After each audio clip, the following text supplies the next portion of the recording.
Sebentar, ini kok kayaknya kurang terang ya. Nah, kalau gini kan enak. Hai Andika, guys di sini. Di video kali ini kita akan membahas sebuah mantan flagship yang juga udah sering kalian requestkan di kolom komentar setiap saya nge-review atau unboxing HP apapun. Tapi seperti biasa, sebelum kita mulai videonya, buat kalian yang belum cuci tangan dulu. Kalau udah cuci tangan langsung aja subscribe channel ini, karena di channel ini kita akan membahas informasi menarik mengenai dunia PC dan juga teknologi yang akan membuat hidup kalian lebih inspiratif dan produktif. Dan perkenalkan, ini adalah LG V40 ThinQ atau ThinQ, sebuah mantan flagship dari LG yang di launching Oktober tahun 2018. Dan saya kutip dari Cellular ID, harga launchingnya itu hampir 15 juta rupiah. Nah, sekarang harga bekasnya itu ada di range antara 3,5 juta sampai 4 juta rupiah aja. Untuk link pembeliannya seperti biasa kalian bisa langsung cek di kolom deskripsi. Dan ini saya dapat dengan harga 3,8 juta rupiah full set. Entah aksesorisnya ini ori atau OEM, jadi langsung aja kita buka ya. Untuk boxnya sendiri udah ya namanya mungkin udah 2 tahun ya umurnya, jadi boxnya udah berantakan kayak gini lah. Dan di bagian belakangnya ada ini kayaknya versi Cina, karena di sini ada tulisan to use SIM card. Oh, ini ada tulisannya mobile operator within China, Hong Kong or Macau. Dan di sini ada fitur DTS:X. Jadi biasanya kalau flagshipnya LG itu dia memiliki fitur DAC atau Quad DAC biar suaranya itu lebih jernih ketika menggunakan earphone. Oke. Jadi langsung aja kita buka, dan ini adalah LG V40 ThinQ. Kenapa dinamakan ThinQ? Mungkin karena memang dia tipis banget ya. Dan meskipun tipis, saya kutip dari GSM Arena, dia memiliki standar sertifikasi military 810G yang biasanya ada di laptop Asus itu. Dan untuk kelengkapannya, walaupun bekas lumayan ya, di sini ada kayak buku kitab Quick Start Guide seperti ini. Tapi SIM card ejectornya udah nggak ada, casing juga nggak ada. Apakah ada casingnya?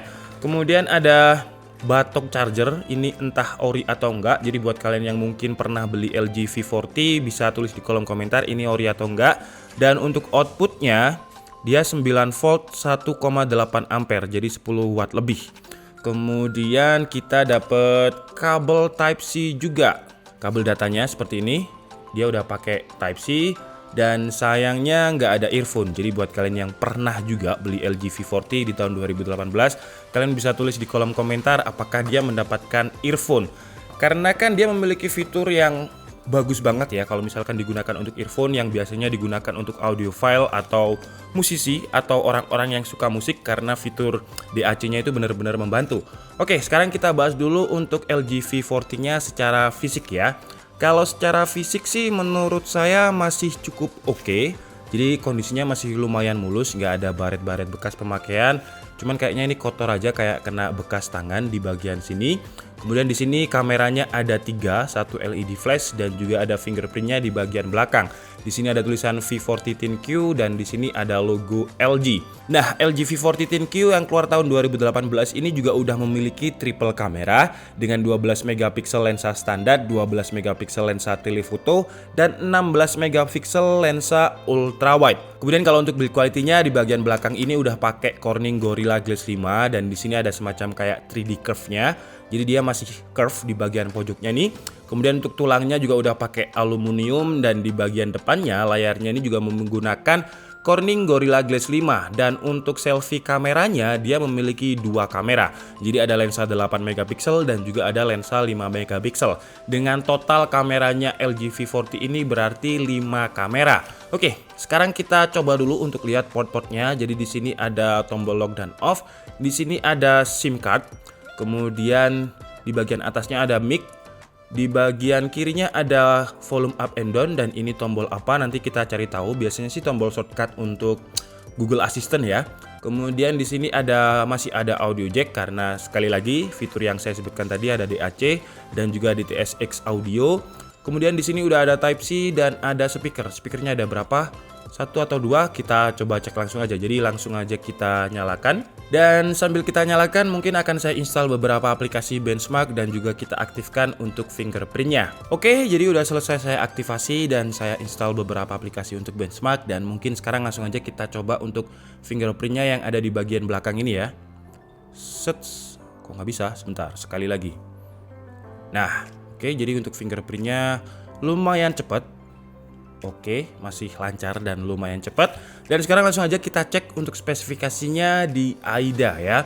Dan kita lihat untuk memori RAM-nya dia 6 GB LPDDR4X dengan memori internalnya 64 GB. Kalau nggak salah yang 128 GB itu namanya beda. Namanya adalah LG V40 Plus. Nah, bedanya plus dan yang nggak plus cuman memori internalnya kalau di LG seri V. Kemudian untuk chipsetnya dia pakai Snapdragon 845 10 nanometer. Dan untuk displaynya, kita coba lihat displaynya. Untuk displaynya dia memiliki resolusi 1440x3120 atau QHD+ untuk resolusinya. Dan dimensi layarnya 6,4 inch dengan pixel density 537 dot per inch. Jadi udah lumayan padat dan resolusinya juga besar. Kemudian untuk GPU-nya dia pakai Adreno 630 dengan refresh rate masih 60 Hz. Kemudian untuk operating systemnya dia udah pakai Android 10 ya di sini karena udah saya upgrade. Ketika datang itu dia masih Android 9 atau Pie. Kemudian untuk baterainya nggak besar-besar banget ya, cuman 3300 mAh. Dan kalau kalian lihat ada flickering karena memang dia panelnya pakai OLED. Dan ini saya aktifkan fitur dark mode-nya. Oke, jadi mungkin kita sekarang coba lihat untuk quick settingnya ya, ada menu apa aja. Jadi ini yang saya sebutkan tadi, ketika kita pakai earphone, dia memiliki fitur Hi-Fi Quad DAC. Atau dia bisa mengconvert suaranya menjadi bit lebih tinggi, jadi suaranya lebih jernih. Dan dia juga memiliki fitur DTS:X Surround ini. Jadi kalau misalkan kalian pakai earphone, suaranya itu bakalan lebih enak lagi. Sayangnya untuk yang saya beli ini nggak dapat earphone. Apakah kalau beli baru dapat earphone, saya juga kurang tahu. Kemudian dia juga udah punya fitur NFC. Di sini ada NFC nih. Nah, kemudian apalagi kita coba lihat quick settingnya. Ada dark mode tentunya ya. Udah saya pakai ini dark mode-nya. Oke, jadi untuk quick settingnya adanya fitur itu. Kemudian mungkin sekarang kita coba cek untuk benchmarknya ya. Snapdragon 845 ini berapa sih di LG V40? Ini layarnya terlalu terang. Dan untuk Antutu versi 8 dia mendapatkan skor 316.013. Apakah cukup tinggi untuk Snapdragon 845? Sekarang langsung aja kita cek di benchmark lain. Dan di Geekbench 5 dia mendapatkan performa single core-nya ada di, nah ini 516 dan multicore-nya 2097. Kemudian untuk 3D Mark-nya di sini. Dan untuk historinya my result, nah ini saya bikin dua ya. Dan mendapatkan, kita cek yang paling tinggi aja, yang ini yang pertama kali. Jadi OpenGL-nya 4191 dan Vulkan-nya 3653. Dan untuk haptic feedback-nya ketika kita tekan keyboardnya seperti ini, menurut saya enak banget sih ya, hampir mirip dengan Google Pixel untuk haptic feedback-nya. Jadi yang bergetar itu hanya di tombol yang kita tekan, bukan keseluruhan handphonenya seperti Android yang kelas mid-range. Oke, mungkin kita sekarang langsung aja cek untuk kualitas speakernya.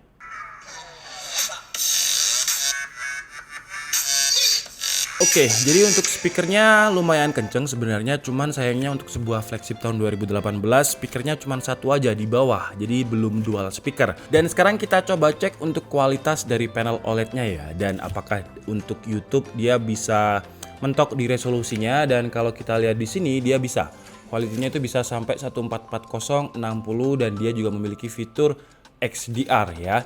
Dan kita lihat untuk kualitas gambarnya dari panel OLED LG V40 ini, wes gila. Kalau menurut saya sih oke banget panel OLED-nya ini. Dan yang saya suka dari LG V40 ini dari segi berat, dia nggak berat-berat banget, cuman 165 gram.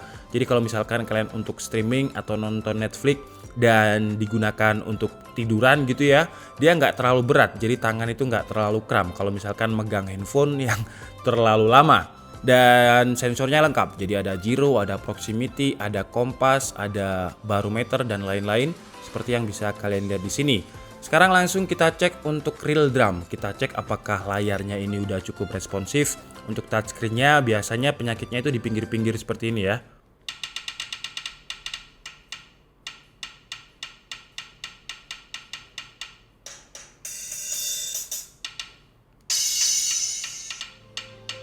Oke, jadi untuk layar touchscreen-nya juga akurat. Untuk sensor di pinggir-pinggiran layarnya juga masih cukup oke. Sekarang mungkin kita coba cek untuk user interface kameranya ya, karena dia memiliki 5 kamera, gila.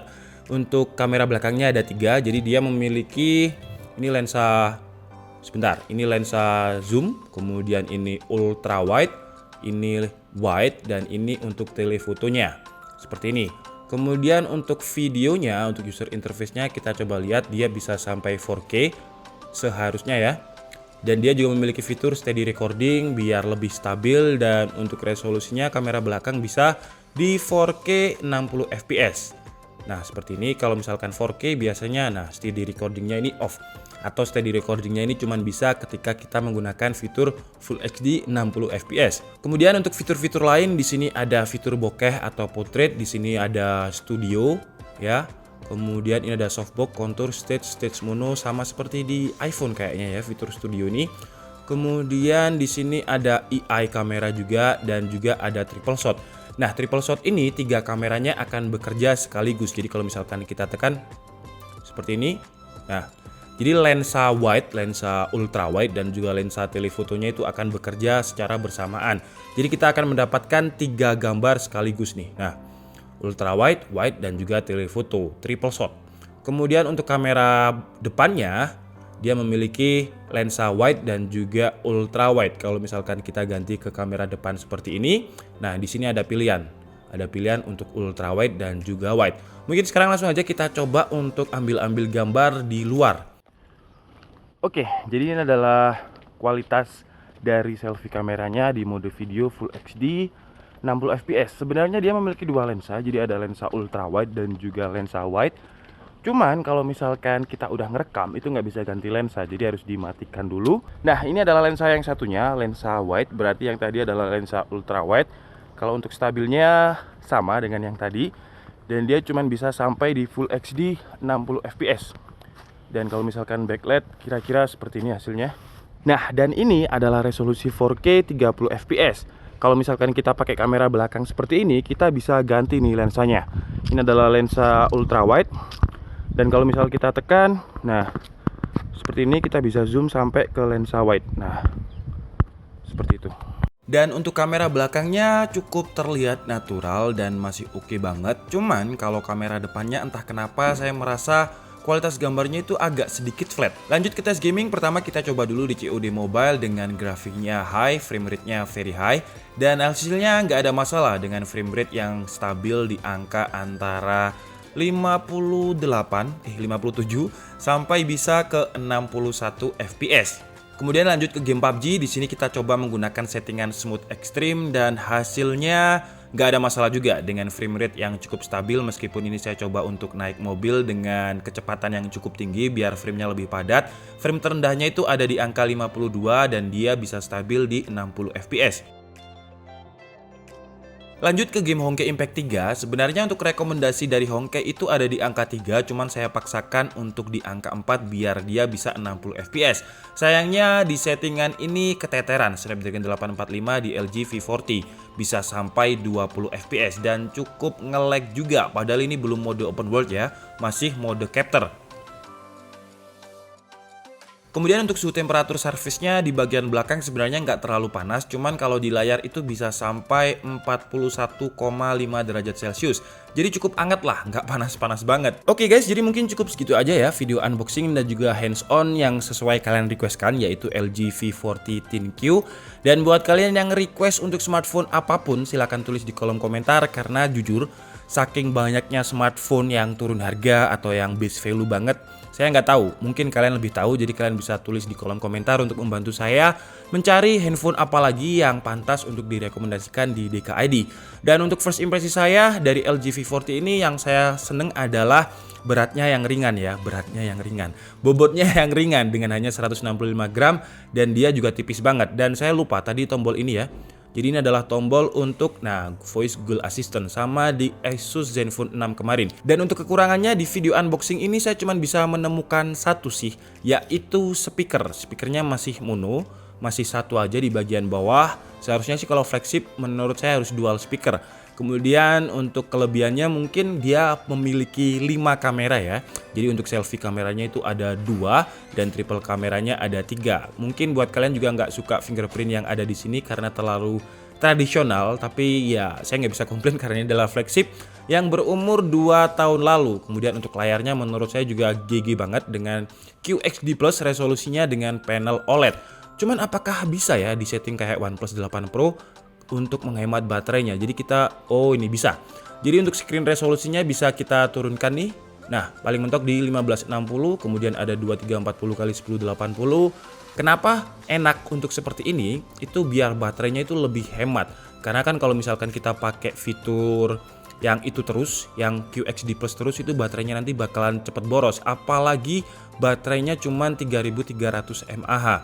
Kemudian dia juga memiliki video enhancement, kemudian always on display, night mode, dan lain-lain. Ya, fitur flagship pada umumnya lah. Oke, jadi mungkin cukup segitu aja ya video unboxing dari LG V40 10Q kali ini.